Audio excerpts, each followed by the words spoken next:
there's a diminished chord underpinning the ideas that I'm sort of chasing.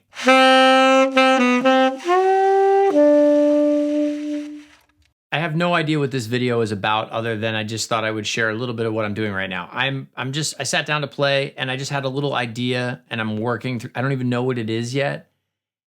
And I thought I would share it because sometimes I think, I hear this and see this with students, like, what is the exact thing that I should practice, that I should work on? Obviously, there are infinite amounts of things, but sometimes just going with a thought, a prompt, a something. Like earlier today, and I put a little Instagram thing up. I was like, fourths. What if I was just playing in fourths? Nothing fancy. Now I just started to play this phrase, and I just kind of like how it's unfolding, and I don't even know what it is. And that is the most fun part of it to me. So it's a thing with fifths, but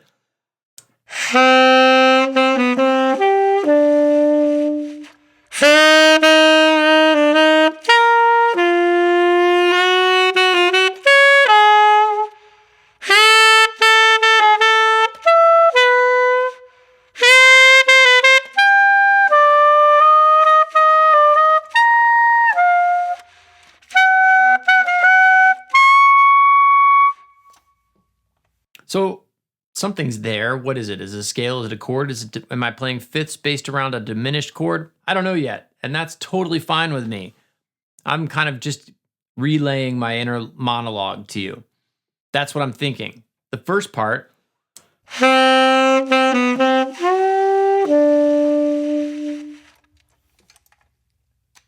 What is it? It's D, C sharp, D, A, E. What I like about that moment is that it suggests it wants to go somewhere. That's what I like about it. I'm not immediately thinking about a chord or a scale. Okay, I play D, A, E, fifths. We could be a lot of places. But the next thing I'm hearing is to repeat that just slightly above, like a half step up. So I go ba ba do da ba da. At that moment, I'm now hearing something, which is ba ba da da ba.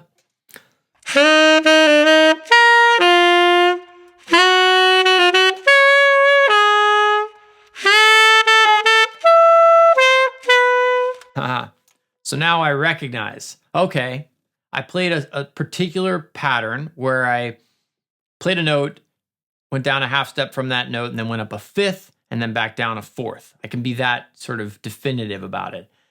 Then the sort of next level above that is that the sequence that I was performing that particular pattern in, as you can tell, I have a complex relationship with the term pattern because it can mean really cool things and really less cool things in my own mind, just based on my own experience. Anyway, but I'm playing this little sequence. Da da da da da ba da da be da da. Okay, so now we can identify what's happening here is I'm performing that sequence up in minor thirds, aka, it's a diminished seventh chord.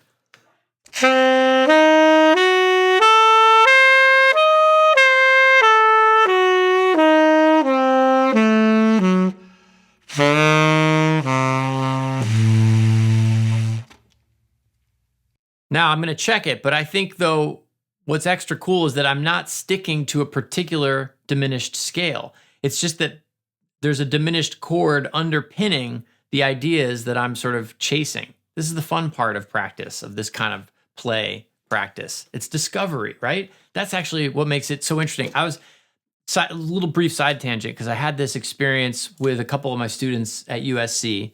I don't know if I've mentioned that on this channel, but I teach at USC. And a couple of my students, we're doing some in-depth maybe I'll save this tangent for another video, but it had to do with transcribing, and it just had to do with some breakthroughs where several different students were going about the process one way, and I was shining a light on another way, and that new way for them was really exciting, and they hadn't done it before, and it was like, oh my gosh, now this thing went from being like a chore to being a blessing, to being exciting, to being fun. I'm like, yeah, that's what you want it to be, right? What's the point if it's not doing this? I mean, if it doesn't feel that way. Anyway, So ba ba da da da.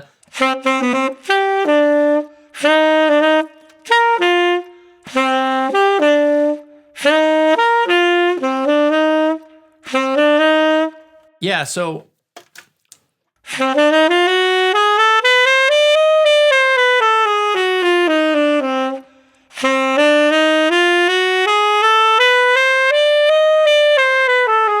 yeah, that's basically what I was intuiting, is that it's not a pattern based on the diminished scale. That's what's fun about it. It's a diminished chord that I'm launching each pattern, each sequence from a note that comes out of a diminished seventh chord. But in playing the sequence of fifths and fourths, it's like, actually what it's like is just changing keys. It's like modulating in minor thirds. So it's not a diminished scale lick or pattern. You see the difference? I'm not.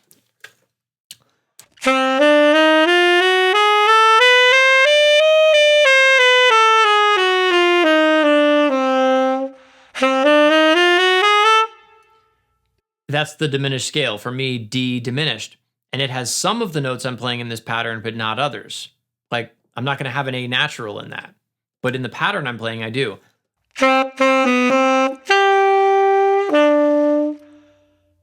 And there also wouldn't be a C natural in it, but in the pattern I'm playing, there is.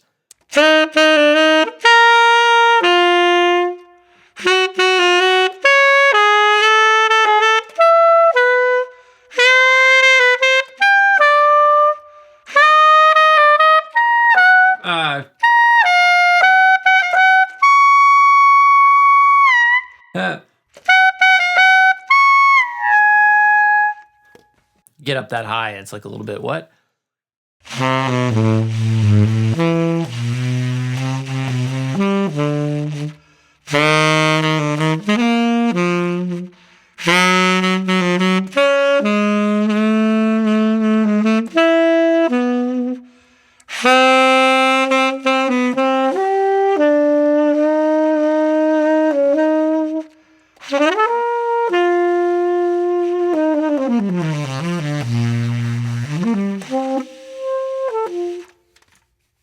Anyway, then I can move around and have some fun with it. But I love this thing because, or this kind of way of working, because it's playful, it's spontaneous, and yet I'm looking for ways to find what's underneath an idea, to build some structure around it, to kind of have a conversation with myself about, I often say this to my students: what is it? What could it be? What else could it be? Things of that nature. Just having that dialogue with yourself as you're playing a thing that you're playing, I find it helps transition from just like bumbling around being random, and also doing things that very much by rote, like anything involving reading or addressing specific known patterns and stuff. You know what I mean? I'm not trying to beat a dead, like I'm not inventing the idea of playing up a fifth and down a fourth by any means, nor am I inventing the idea of sequencing that in minor thirds. What is new is my discovery of it as I'm doing it, and sort of chasing the sound and the emotion and what I hear next. Those are really fun things, I find. Anyway, maybe you'll find that fun too.